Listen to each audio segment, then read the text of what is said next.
It is time for a conversation with Monsignor Billian. Time for Meals with Monsignor. Good morning, Monsignor Billian. Before we get to our recipe, I think it's recipe today, I just want to say, based on the shooting that took place in Minnesota, you yourself pastor a church, you have a school.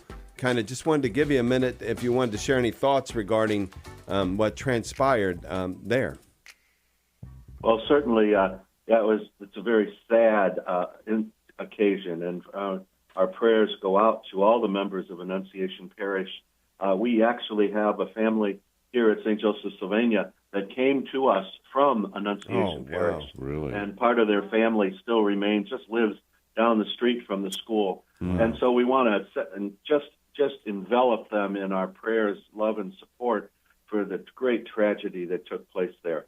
It was a reminder that we live in a world surrounded with people who do not embrace the way of Jesus Christ, and whether that be for by choice or by some mental condition, it's just very, very sad. And so we have to do our very best at every level in order to keep our environment safe for children, but also to make sure that the church is available to be present in people's lives so that their lives can be enhanced with the Lord's love and be able to have the courage and strength to push away those temptations and evil desires and the presence of the evil one in the world who often tries to move into our own souls and into our communities to do damage to God's kingdom.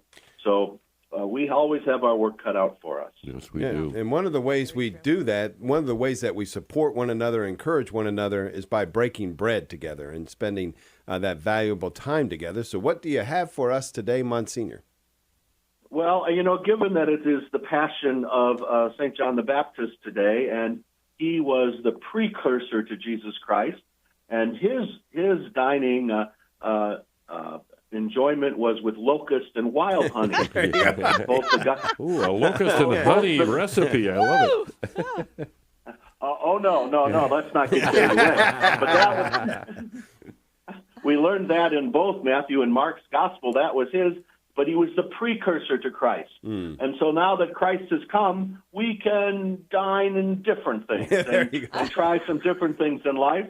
And so we're going to turn to an Italian favorite, which is lasagna. And lasagna is very unique because you can make it in many, many different ways, and you can substitute flavors and choices. You can use, individual lasagna noodles. Now you can buy a lasagna noodle as big as your pan, so you don't have to lay separate things down in it. But it's a great collection of flavors. When they meld together, make a beautiful treat. It is a little bit of work. It's not easy just to throw a lasagna together and pop it in the oven. You have to do a number of things in order to create it. And so on the website, you'll find the recipe that I created. Please know that my recipes are not precise. I actually have to work very hard to even think about the amounts of things to put in a recipe because I never use measurement when I cook. So this is close. So you have to prepare various things to put them together. You need a good meat sauce, and I've given you one here on the recipe that is pretty easy to make, but you can make your own. If you have your own family favorite way, just make sure it's good and hearty, lots of meat.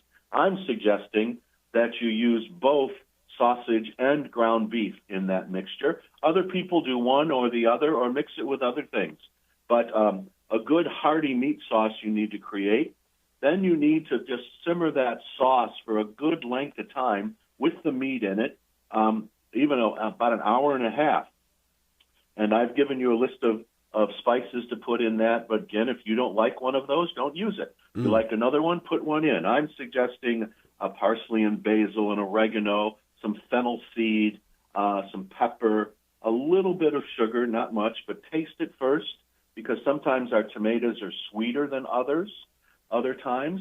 Sometimes when you use an onion, it could be a very sweet onion rather than a different kind, so taste it before you put any sugar in. So you have your meat sauce and your sauce simmering for an hour and a half. Then you have to cook the noodles. That's another piece of this puzzle. And then thirdly, you have to create, this is important, your ricotta cheese mixture. Now, again, this is another choice. Some families use all ricotta cheese. Some families mix half ricotta and a half cottage cheese together. But you mix the cheese with an egg, some parsley, and some sugar, and mix that ricotta mixture up. Then you have to assemble it all. And the assembly of it is important. You don't want to overdo one part or another, because when you cut into it, you want to make sure that you get a good piece and you don't cut into it and it falls apart. So you want to spread your meat sauce on that first level. And I'm suggesting the size of this recipe would fit into a 9x13 baking dish. Put your noodles down over the meat, and then let those noodles, if you're using individual noodles, let those overlap so you don't lay them right next to each other. You want them to be able to connect to each other. And then spread the ricotta mixture over the noodles, and then put some mozzarella cheese slices in there, and then repeat it as thick as you want it in that dish. And then you just repeat those layers as much as you'd like. Then you need to cover it with foil. And here's a trick.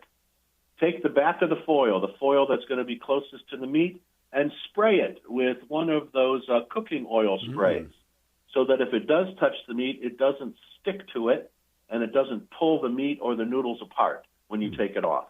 So cover that with the foil, let it cook for about 25 minutes, and then take the foil off and let it cook for another 25 minutes, and at about 375. Then another important thing to do in order to keep it together very well is after you take it out, let it rest. Don't cut right into it right away, because then everything needs to kind of gel together for about 15 minutes before you ever cut into it. Then you cut into it into nice squares and serve it on a platter and absolutely enjoy it. Again, the recipe, I think it might already be up on the website. I sent it over earlier. And so, and you can be creative in here. Maybe if you've never made it before, follow the recipe carefully. And then you start playing with it. What you like to add to it a little less, because it can be uniquely your own. This is the recipe, kind of the recipe as I remember it and as I've made it, that my grandmother made. So I'm trying to do my best to honor her with this recipe. So be creative, enjoy it, and put it all together in the name of John the Baptist, stepping away from locusts and wild honey. Gotta love Sounds it. wonderful. To find this recipe and all of the other recipes that Monsignor has shared, artoledo.com. Go to artoledo.com. You'll see Morning Offering. Click on that tab, and right there, the big, beautiful picture of Monsignor and all of his recipes.